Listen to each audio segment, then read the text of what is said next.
გაიმარჯვა ქართულმა ხალხმა. დამფუძნებელი ქართული ოცნების 13 წლიან მმართველობაზე. დამოუკიდებლობის მოპოვების შემდეგ ქართული ოცნების ხელისუფლება ერთადერთი მმართველი ძალაა, რომელიც უწყვეტ მშვიდობას ინარჩუნებს. პირველი ხელისუფლება უწყვეტი მშვიდობით, მიღწევები, შეცდომები და ბარიერები. 4 ოქტომბერს გვაქვს შანსი ყველას დავანახოთ, რომ ჩვენი ბრძოლა დღეს საარჩევნო უბნებზე მისვლაზე, თავისუფალი არჩევანის გაკეთებაზე, მშვიდობასა და სტაბილურობაზე გადის. ბიძინა ივანიშვილის წერილი.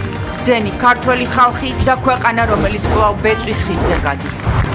რითი დასრულდა არჩევნების ჩაშლისა და ხელისუფლების გადატრიალების მორიგი მოწოდება. მუხლებით სახელმწიფო ხელისუფლების დამხობისკენ საქვეყნო მოწოდებას და ხელისუფლების წარმოადგენლის მიმართ მისი საქმიანობის შეწყვეტის მიზნით წინააღმდეგობას გულისხმობს. ზვიად კუპრავა, კიდევ ერთი ნაციონალი, რომელიც 4 ოქტომბერს იზოლატორში შეხვდება. ერთ სპეცოპერაციის პუნქტს აუცილებლად გავარღვევ და ივანიშვილი დაემხო. როგორ უნდოდა თბილისის საკრებულოს წევრს არჩევნების დღეს საარჩევნო უბნების გარღვევა. ბრალდებული აანონსებდა სხვა დანაშაულის ჩადენასაც, რაც ძალადობით ან ძალადობის მუხარით არჩევნებში ნების განხორციელებისთვის ხელის შეშლას გულისხმობს. შატდაუნი ამერიკულად. რესპუბლიკელები მთავრობის მუშაობას არასერიოზულად ეკიდებიან. უხელთასო შვებულებები შეერთებულ შტატებში ფედერალური სამსახურების დიდი ნაწილი პარალიზებულია. ეს მხოლოდ დემოკრატების გამო ხდება. არჩევნები წააგეს და მაინც არ იცვლებიან. როგორ დაიწყო ამერიკაში ახალი საფინანსო წელი და რა შედეგები შეიძლება მოყვეს სენატში ბიუჯეტის ჩავარდნას. ეთერშია კურიერი 9 საათზე. ნათია ლაზაშვილთან და დავით კაკულიასთან ერთად. კონკურენტ კურიერს 9 საათზე დღეს 1 ოქტომბერია, გიყვებით დღის მთავარ თემებს და მოვლენებს საღამომშვიდობისა.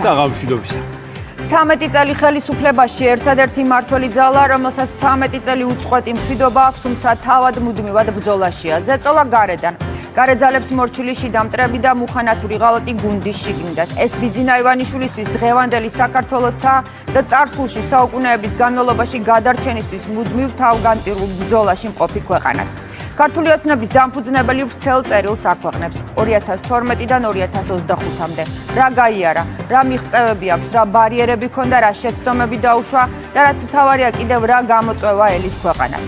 საქართველოს კვლავ ბეწვის ხიდზე გადის და ამ ხიდზე ბიძინა ივანიშვილს ისევე როგორც 13 წლის წინ ქართველი ხალხის სიბრძნის იმედი აქვს. მოპოვებულ თავისუფლებას თუ არ გაუფრთხილდით, ყველაფერს დაუკარგავთ, რაც ამდენი წლის განმავლობაში გვიშენები აცხადებს ბიძინა ივანიშვილი, რომელსაც მშვიდობის და ეკონომიკური სიმყარის გზაზე უმთავრეს ბარიერად რადიკალიზმის და ეროვნული შუღლის გაღვივება ესახება.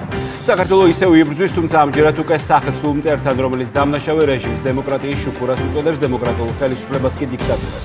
ქართული ოცნების დამფუძნებელი წერს, რომ დამოუკიდებლობისთვის მუდმივ ბრძოლას მუდმივი სიფხიზლე სჭირდება. ამიტომ 4 ოქტომბერი კიდევ ერთი გამოცდა, თუმცა იმ ფონზე, როდესაც შიდა და გარე მტრებს ნიღაბი უკვე ჩამოხსნილი აქვთ.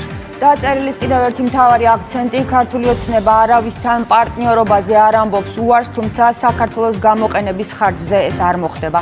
ლელა ჯავახიშვილი განაგრძობს თემაზე საუბარს. ბიძინა ივანიშვილის ასე იყო დღევანდელი დღე 1 ოქტომბერი და კურიერი 9 საათზე. დარჩით რუსთავი 2-ზე რამდენიმე წუთში ნინა შუბლაძის კითხვებს ღამის კურიერში თბილისის მერობის კანდიდატი კახა კალაძე უპასუხებს. ჩვენ კი დღეს ამით ვასრულებთ მუშაობას, ხვამამდე გემშვიდობებით, ნახვამდის.